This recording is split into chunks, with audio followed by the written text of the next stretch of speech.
Okay guys, we're done with all the fighting, all the challenges, and just want something to make us feel good. That is why John Cozy, the guy who invented these types of games, today known as cozy games, did what he did. So, let's make a cozy game. I challenged myself to make one game each month for the whole year, and if you want to be part of the game dev journey, subscribe.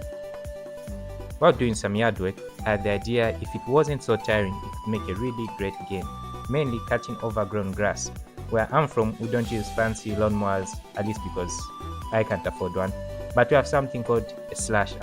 It's like a sword, but for cutting grass. You swing it back and forth until the grass is cut. Is it efficient? No, but it's the cheapest way to get the job done. So the first thing I have to get done is the art direction. And guys, we have approached the halfway mark of the year, which is June, and you know what that means. We're finally making a 3D game. Well, not 3D, it's 3D, but like 2D. It's called isometric. To get inspiration for the game and its movements, I played Nizet's game. And damn, platforming in games is freaking difficult, and if you're a gamer wants a challenge, go try it out. I had many plans for the art direction. Maybe you could be a robot who does yard work, but it didn't feel just right. Then I moved on to a spaceman doing yard work on Mars. I know Elon will be happy to see this, but then I moved on to you could be different characters, each with the ability to cut grass.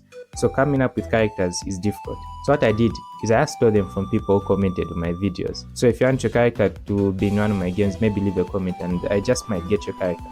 So I made two of them. One of them is this Grim Reaper guy I got from Yeet25.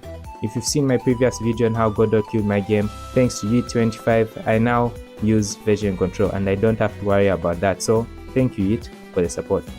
So his character had the flaming scythe and it was really cool, so I added it to the game. The other guy who commented on my video is actually one of the artists I worked with to make my previous game Virus Overload. So for his character, I made a little guy at the boss staff and you can spin it to hopefully cut grass. Since the previous video only had 3 comments at the time, moving on to making the movement of the game. So with the movement, you can lock it onto the grid and make life much easier if you have to click to move, but you don't have to worry about whether pressing W makes you move right and pressing D makes you move down, and okay, that's enough with that.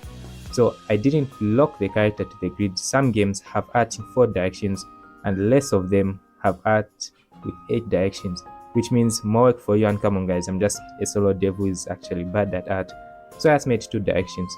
The thing about making games about cutting grass is, well, the grass, and it has to look good and feel good. So I went on to making the grass. I drew some in Aceprite and they turned out okay, but there was still something missing. One rule about grass that if it's in a movie or a game, it has to be swaying in the wind, whether it's wind or not. So I wrote something using a shader. If you don't know what a shader is, it can be simply described as a bunch of code that creates illusions. After that, I added an animation that plays when you step on the grass to give it that nice effect and make it feel more satisfying when you walk on it.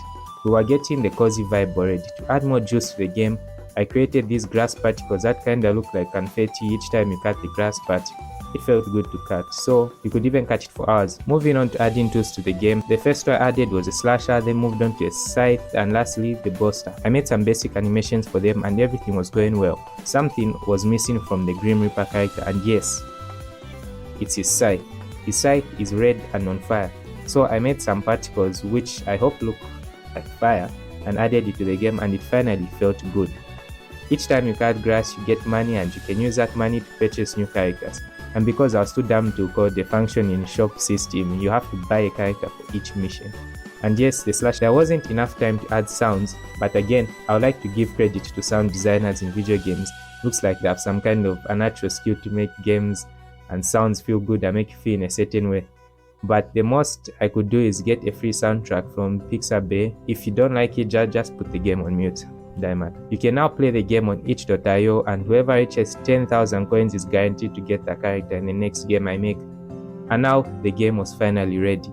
Not everything was smooth sailing. Playing a cozy games feel cozy, don't get me wrong, but making one doesn't feel cozy.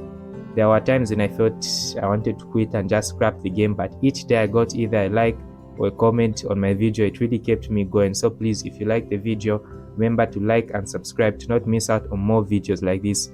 We're so close to 10 subscribers, and if you want to see your character in one of my games, leave a comment and subscribe.